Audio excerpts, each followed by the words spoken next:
Hey guys, how you doing? Sorry I did not make a video of picking up the truck, but I had to worry about my mother driving behind me because she is not technologically inclined, so she does not want to follow her GPS on her phone. So, yeah. That's my reason for that.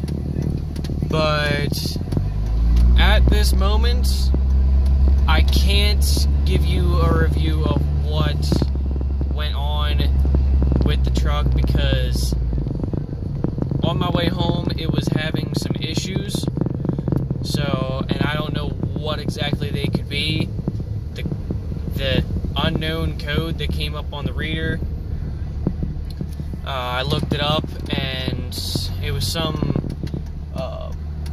like relay open or something, and like it was riding rough between 60 and 65 miles an hour, and the little preheat guy, preheat squiggle on the dashboard came on. Hold on.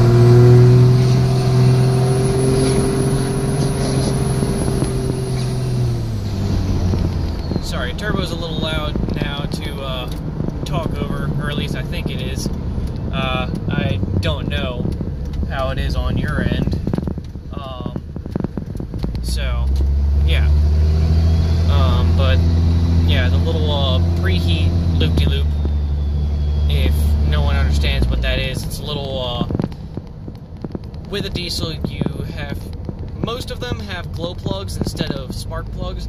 Mine, with it being a Cummins motor, it has what's called a grid heater, which goes on the side that has the intake horn for the intake manifold. It has a little block that it basically superheats the air, and that's what causes ignition, more or less. Sorry, that's a very vague explanation there, but that's pretty much all I can do because I don't really understand that much about them besides that it heats up the air and that helps with the ignition of the fuel. So, yeah. But yeah, so, and it comes on the dashboard when it's really cold to, like, wait for that to go out unless you have a block heater, which, thank God, I got one, finally. Or, well, I had one, it's just it didn't come with the cord. So, yeah. Sorry, I just got a text message. But, yeah. So, taking the truck back down on Monday, they're probably gonna need the truck for a couple days, like a day or two. I don't know, it all depends on what they figure out the issue is. In my mind, the code that came up, I did some research on it, and everyone that's had that problem, it's been a faulty injector. The little thing, the little squiggle is coming on again and screaming at me again. I have such bad luck with vehicles. Well, actually, no. In this situation, I have bad luck with used parts. And possibly having them sold to me under false pretenses, or false information of how many miles were on them, blah, blah, blah. So, moral of the story is, if you're able to buy new parts, do so. Because then you don't gotta worry about my issues. You don't gotta be in the same situation as me, with having to deal with taking your vehicle back down to the shop that you just got it back from because you're having issues.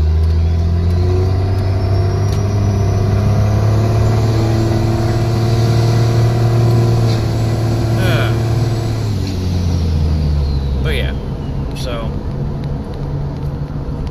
taking the truck back down on Monday. I've already said that.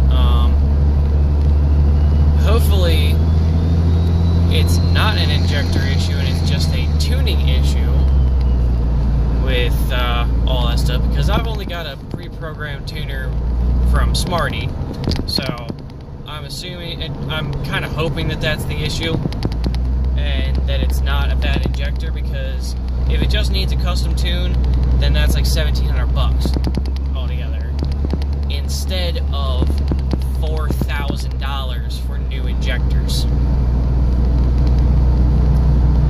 Ladies and gentlemen, if you don't have a lot of jingle in your pocket, do not buy a diesel truck.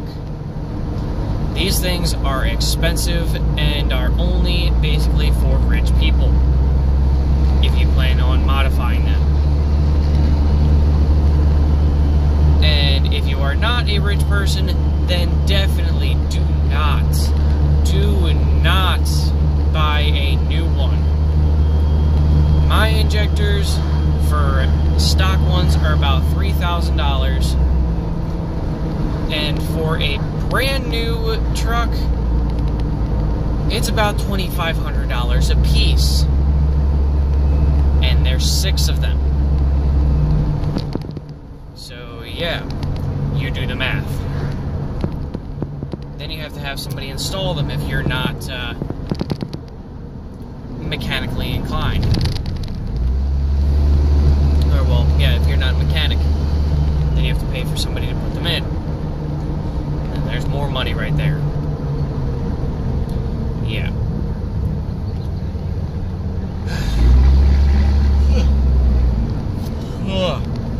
Sorry, I'm a little tired. And at this point, driving kind of makes me sleepy. Downfall of having driven cross country for a living. And I'm pretty sure that if you can't hear me, it's because, if you couldn't have heard me right there, it's because of the turbo, and you can hear how much louder it is. And if you're able to hear the sound of the truck itself, it kind of sounds like a manual now, which I kind of like. But in my mind, it kind of sounds like it's a evil love child between a 12-valve and a 24-valve manual. Like, 'cause it seems like it's got a bit of that, a bit more of that old school diesel knock, a little bit. Which is the typical sound of a 12-valve. They're real chattery, like real knocky in the sound. It's got that typical diesel sound. But the newer ones, they got a lot quieter, and so on and so forth. But yeah, crap. I'm sorry, but also I've got a slow person in front of me, so I'm getting even more tired because they're driving the actual speed limit, which I never do. Oh, now you decide to speed up. Yes, and they hit their brakes at every slight bend in the road.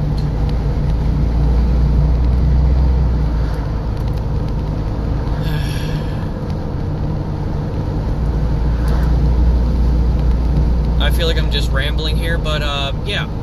So let me get back to the subject at hand. I will give you guys a review of what exactly all went on when I get the truck back sometime next week before the YouTube call out. I will be getting it back before then and probably immediately hauling ass down there. And also, surprisingly, I'm getting really good fuel mileage. A lot better fuel mileage, I should say. Because I'm getting anywhere between 18.3 and 18.5. Let's see where we're at right now. 18.3. Surprising as shit. I thought with putting bigger injectors in, for one, and basically getting... Crap!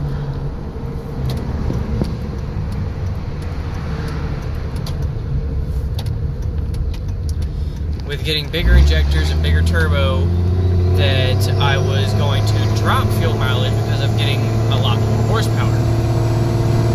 Well, not really a lot more horsepower. It's probably like around 500 something at the wheel, which ain't nothing to shrug at. I can tell you that much right now. Ain't nothing to shrug at whatsoever. That's a good amount of power in a truck.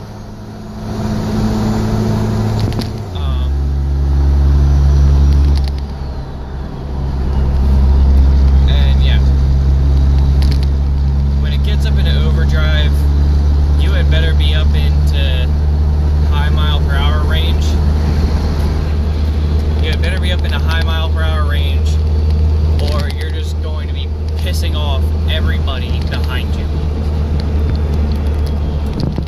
Because it just kind of like dumps black smoke.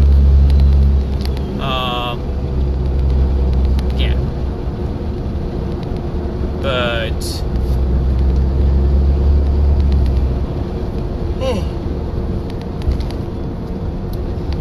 alright, so I'm gonna let you guys go, because I'm almost back at work, but I will definitely give you a update of what's going on when I get the truck back, what happened, let you see what's going, let you see what happened under the hood, and all that fun stuff. And, oh yeah, they didn't put on the wastegate, because apparently I don't need one with this size turbo, which I've been hearing a lot. So, yeah, I'm running a non-wastegated turbo, and when I let off throttle, when I actually am getting it a bit, I get that little flutter sound, which, from what I hear, isn't a good thing, but apparently I don't really need to worry about it. But whatever. Yeah, I'll let you guys go, I'll let you know what's going on when I get the truck back again. Alright. Like I said before, like, subscribe, show some of your friends the videos, see if they're interested, and send it their way. Alright, later guys.